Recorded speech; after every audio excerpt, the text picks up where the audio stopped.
Good morning. Trying to adjust my camera and it's like, as you can see behind me, I've been up to stuff. But I gotta tell you something. Sometimes you just can't fix ugly. Well, I'm drinking coffee out of my new coffee cup. I just love this. Look at it. It's little oranges and orange blossoms on a pink cup. Precious. Hot. Oh, I've got so much on my mind. Everything came in the mail. I got so many things to show you.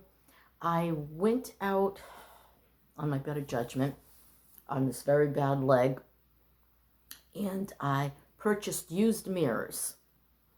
I got 2 for $5, 3 for $5, and then the other 3 I wish I hadn't gotten, and they were a lot more. And once I really looked at them, I'm like, so I think I'm going to paint those. But anyway, and I won't tell you what I paid for them because then I'll have comments of,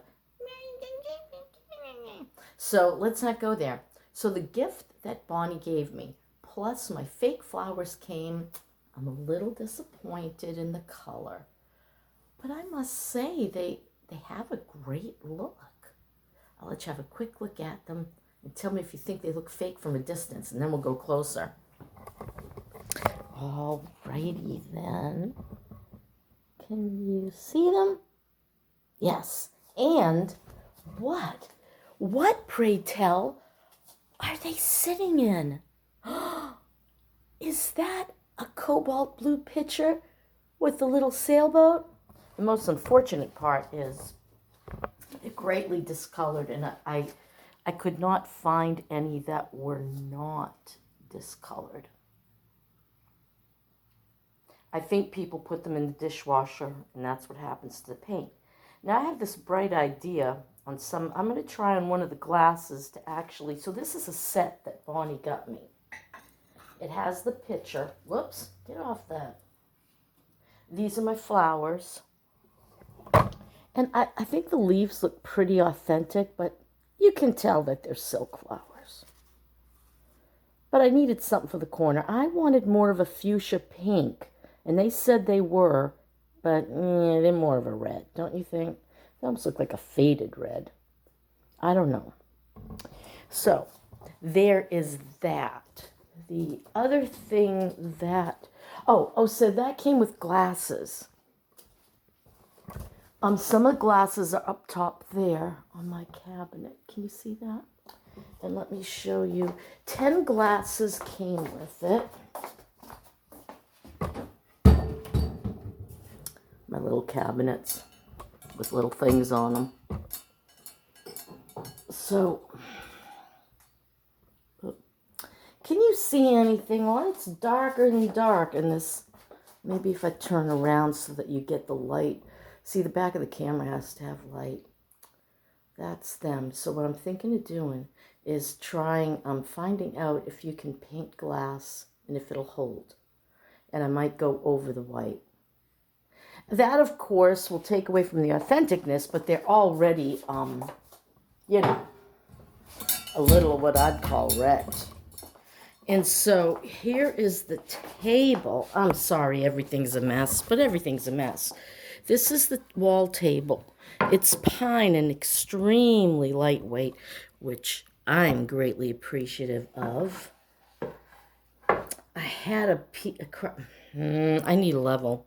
Those things go with it, and this thing goes with it. And so I'm going to have a nice little, it'll lay flat against the wall, and then when you want it up, those brackets will pull out. The table pulls up, and I'll have a little place to sit right here in my kitchen. And I have a ton of garbage to take to the trash, and I can barely walk. Dear me. So, here are 2 of the mirrors I bought. This one came with a large one for only $5, and that was a set of 3 for $5. That I got for $13 at Hobby Lobby, and I'm not too sure about it. I'm going to try to find some brackets to help the back stay, I don't know, it's pretty secure. I was trying to hide this and I thought if I could get something to hang on these to kind of half, but I still got to be able to let people in with the intercom. I don't know, guys. I don't know. I'm very disappointed with this.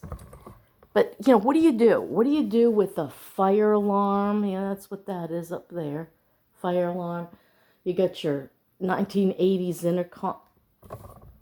Where did they find that? Like at the Restore or something?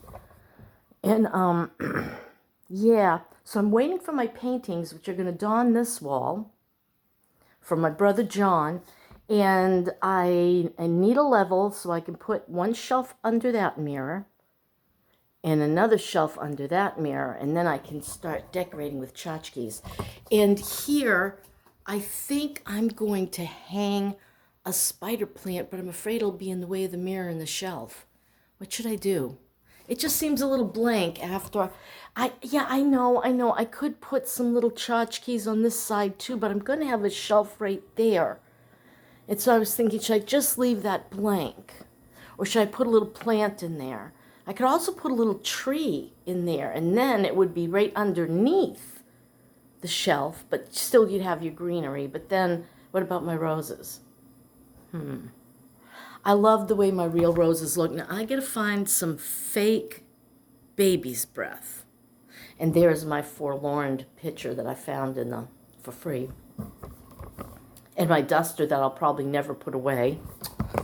Oh, gracious. I am my own worst enemy sometimes. And speaking of which, I am my own worst enemy. Do you ever find that when you are under serious pressure, trials, tribulations, you forget that God is there? It's like, where are you? Why won't you help me? You hate me. That's what I go through whenever I go through really serious trials. And here's the thing. He always gets me through. And with flying colors. So how do we stay strong in the midst of the storm? Even the apostles who saw what Christ could do lost their faith. They were on a boat. The storm came in. Another time, and Jesus calmed the seas. And another time, Jesus walked to them on the water, and one of them said, I want to come out to you, because he thought he had the faith. Come to find, he sank like a rock. But he didn't die. You know why? Because God was there for him. And it's a lesson to us.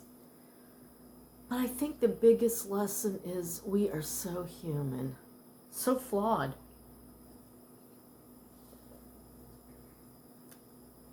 That we're probably, I don't know, will we ever be strong in the face of the storm? If you are, I laud you. Throw roses at that person, because I just can't seem to get there. So right now, I'm having a health problem, and I feel nervous, a little scared, I must confess. I'm afraid I'm not going to be able to walk soon. I mean, at all. Every time I walk right now, no matter how many pills I take, my leg fails me, and I almost fall. It's pretty tough. I'm not looking forward to grocery shopping like this. I don't want to pressure the kids. Poor Maggie, I wasn't walking at all last week, and she had to rush like crazy to be able to bring me groceries and get to Finn's appointment, which thank God she's canceled all that for the summer, because those took up a lot of time. And what was I saying? Yeah, and she was just running around like a mad woman. Now, my son Denny, I suppose he'd do it for me, but he's always so stressed out lately, you know? I just don't want to add stress. So what I'm thinking of doing is ordering a Walmart order. Yes, I just don't know what to eat anymore. I don't eat much right now. And that's the other video I wanted to make. Ever since I quit Weight Watchers, I lost, hang on a minute, let me do 8 pounds. And I'm looking myself in the mirror and I'm like, where? I can't see it. My clothes do feel looser, but I don't feel loose enough so that I'm down to the next size comfortably. I like things loose on me. So I don't like things to squeeze. Hate that. I want to be comfortable. I think I earned it.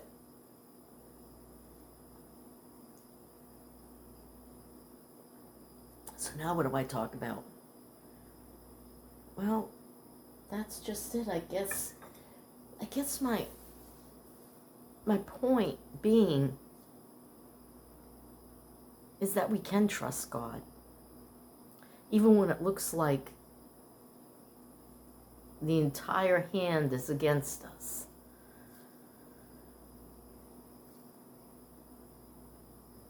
I mean, my story is this. So I had this Victorian home paid for up in Maine on a river. It was glorious. I loved it. I could sit in my dining room and look out, see my big pine trees and the river right there. One time a moose came by. That was weird. I was sitting at the dining table writing something. I see a shadow when I look up and there's this moose right outside the window. So I quietly go up to the window and it went down. There was like a little, I don't know what the heck you call it. The land against the house was high, but then someone had dug it out and it dipped down in. And then there was a flat area of yard.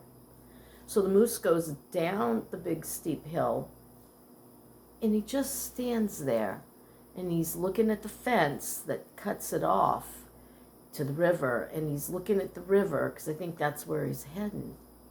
And then he goes, I follow him through my windows because I had a lot of windows in that house. He goes across and down this little driveway on the side of the house and down the main road, you know? Just walking along. From that journey, that adventure, oh, it's been such an adventure.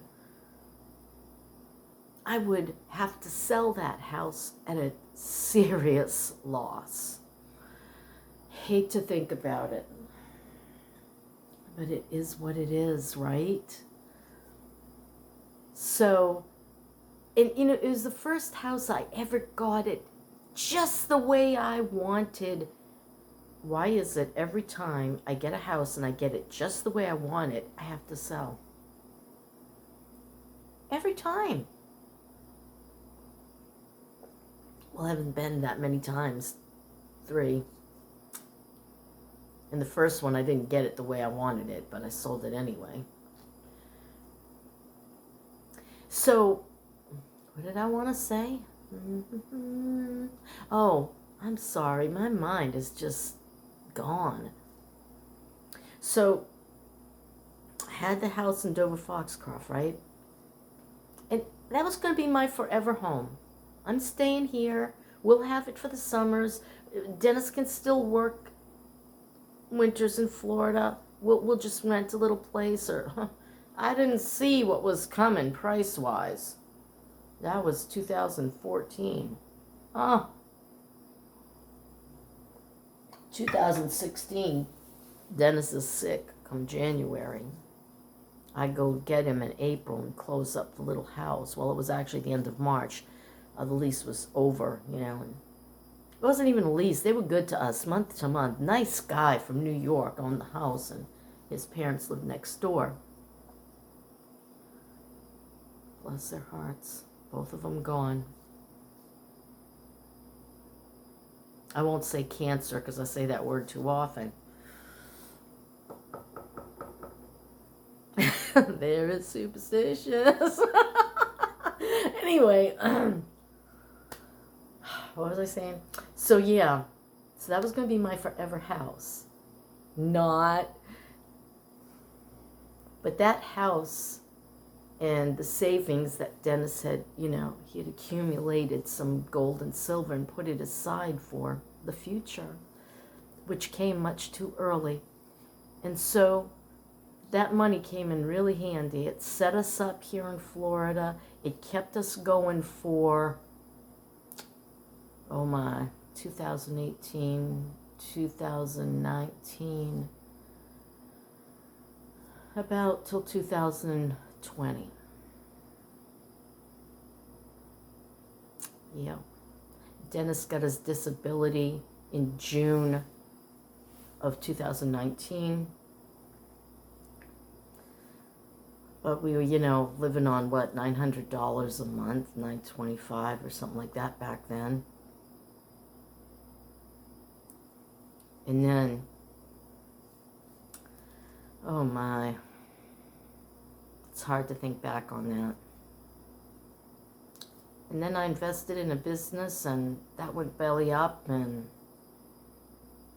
it was gone. But the good things I did with it is I bought the mobile home and I fixed it up to the best of my ability. And I bought Bonnie a car for college because I had to take the Prius and I had to voluntarily give up the Camry, which I love that car. But it wasn't great for transporting Dennis's transport wheelchair. So I had to give up the sedan. And boy, that thing had room in that trunk. I'll tell you what, that was a good car, 2015. So, yeah, and then I was able to buy brand new the Toyota IM, which is the precursor to the hatchback, and it had more room than the Prius. So I let the Prius go on the lease. The lease was done, and I bought the IM, and so I did that with the money. A lot of money went through my fingers. I had to buy all new furniture. I had beds, and so money went there. It just goes. Boy, does it go. Try holding on to it. I don't know. You'd have to buy absolutely nothing. And I'm sorry, I'm just not the absolutely nothing type of person. That's clear. I can clearly see I'm a maximalist and not a minimalist. And that's okay. That's okay. The thing I would like to get rid of is all the dang paperwork. Banking paperwork, Medicare paperwork. Do I need all that? Paperwork that goes to this apartment. Bills, past bills, save 3 months back of your bills. It's like, I don't want them. I just want to throw everything away as soon as it comes in the door. Magazines, I throw those right out. I'll be shopping till the day is done, so I gotta be careful. I don't make that much money, but I gotta tell you, what a blessing this place is. $232 a month. Hello. And I got my electric bill. $56. I was short a month on that by 3 days, 3 to 6 days. And so I don't think it's going to be much more than $60. Yay! And no water bill. Blessings. There will be showers of blessings. Definitely. I am blessed beyond my wildest dreams. And here's the biggie, okay? I don't think I've been this happy in my entire life. I hate to say that. I mean, there's the joy of getting married as a big event. And then the joy when you have your first baby and your next baby and the baby after that. There's the joy of success in business. But they all come with a price. They all come with a price. And sometimes when you're a woman and you're really devout, I think especially us stay-at-home moms, okay? And I didn't always stay at home. I was very actively involved in my husband's business because he dragged my butt to a show whether I wanted to or not. And I'd pack up all the kids and the cooler and the bedding and off we go, do a show with him. If my mother could take them, they'd stay with him. Once we left our cleaning business, we had the cleaning business, and then it evolved into antiques. Dennis would be given things from homes that we cleaned for, and then we'd have yard sales and sell them. And then he says, hey, let's get more stuff. And so he'd say, I saw all this stuff on the side of the road before transfer stations at the dump. There were spring cleanup and fall cleanup. Portsmouth, New Hampshire, Durham, New Hampshire, Newmarket, New Hampshire. The streets were flooded with antiques. I kid you not. He found silver bars. He found silver. People didn't know what the heck they were doing. They were redoing their homes in the modern style in the 80s. And it was kind of like urban renewal of a sort. And they were just throwing everything out, throwing their parents' stuff out. And we didn't know what we were doing, and we still were cleaning up. We'd grab all that stuff, we'd take it over to my mother's, we'd have a yard sale. Finally, I started to we ended up I went way off the mark here, but that's okay. We ended up going to an auction, and there was all the stuff we'd sold at our yard sales going for 10 times the money. And I turned to Dennis and I said, we're definitely doing this all wrong. And that's where shows began. Just to give you a little update of how we ended up being antique dealers. So, and Dennis knew this stuff because his grandfather, great-grandfather, they all had homes in the Rye and Hampton area of New Hampshire, and they were full of antiques. So he knew the stuff. He just didn't know its value, and he'd never look anything up. No, he remembered in his mind what he paid for it, and then he would just, throw extra on it and sell it. We made a lot of mistakes. He was selling Shelly cups for $7.50 each, and they were $50 cups back then. Now they're $300-400. Should have kept a few of those, but anyway. Hindsight. Got to figure out what the next big thing is that they'll be collecting 20-30 years from now. Yeah, the millennials. They will be collecting. We should find out what they love and throw some of that to the side for our retirement. So, what was my point? I'm already at 23 minutes. My point is this, and a lot of you love my rambling, so you're just going to love this one. God took me from all of that, okay? And he brought me here to this little apartment. He knew what I could afford. No, I didn't win the Powerball, and I'm not living in a mansion. But you know where I am living? Close to children that I love. Close to my grandson that I need in my life, okay? I know I need him. He brings such joy. Oh my gosh. Oh, he reminds me of my late husband. He loves weather. He's got this little weather thing out on the rocks in the front yard. It's just this little tiny thing, the little cup for the wind, so you can see how fast the wind's going. That has no measurement, but it's adorable anyway. And then I took a little glass Pyrex clear bowl and put that out there, and we're measuring the rainfall. And then he goes to his father's phone and he brings up the weather apps and he says, there's going to be a blah, blah, blah coming. He's just amazing. Yesterday was my son Mike's birthday, and he was talking about the water falling and how he could make these ducks that would do this, and that, and, catch the rainfall and what. I don't know. He's like a little genius. He's like a mini Elon Musk. I think he's going to be an engineer or something because he's always building things and always talking about what you could do with certain things. And so yeah, I need him. And I know there was a point to this somewhere.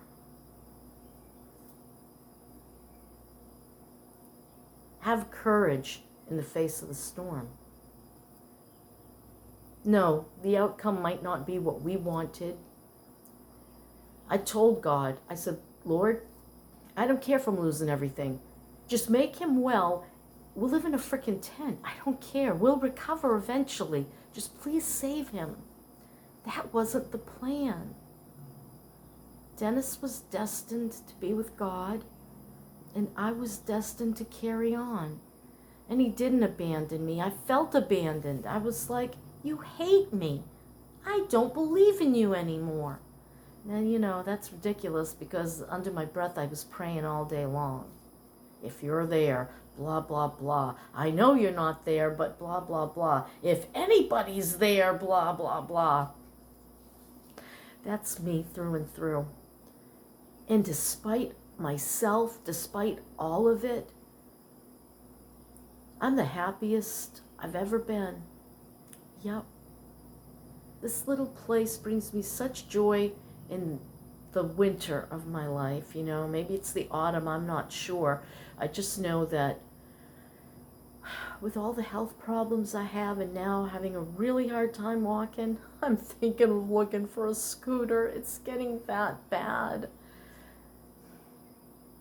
I'm very unhappy about that. Thank God I'm losing weight so that my ass won't hang over the sides of the seat. I think I'm waiting to lose enough weight and then get the scooter so I won't embarrass myself. Oh, look, that lady's so fat, she needs a scooter.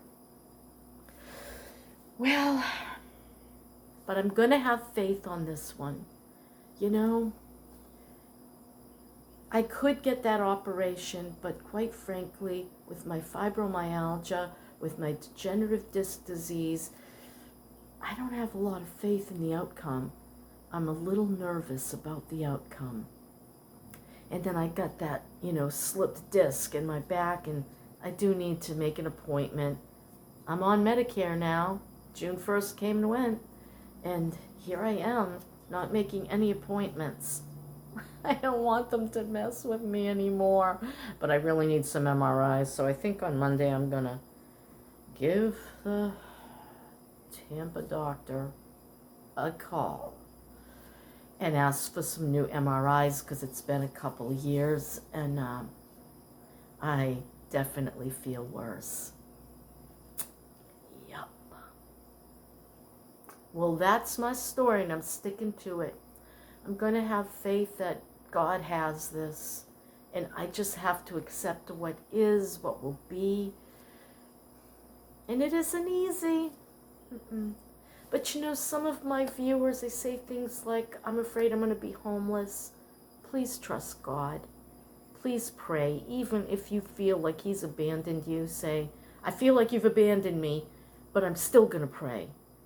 I'm going to have hope, even if it's faith the size of a mustard seed. He promises he'll see you through.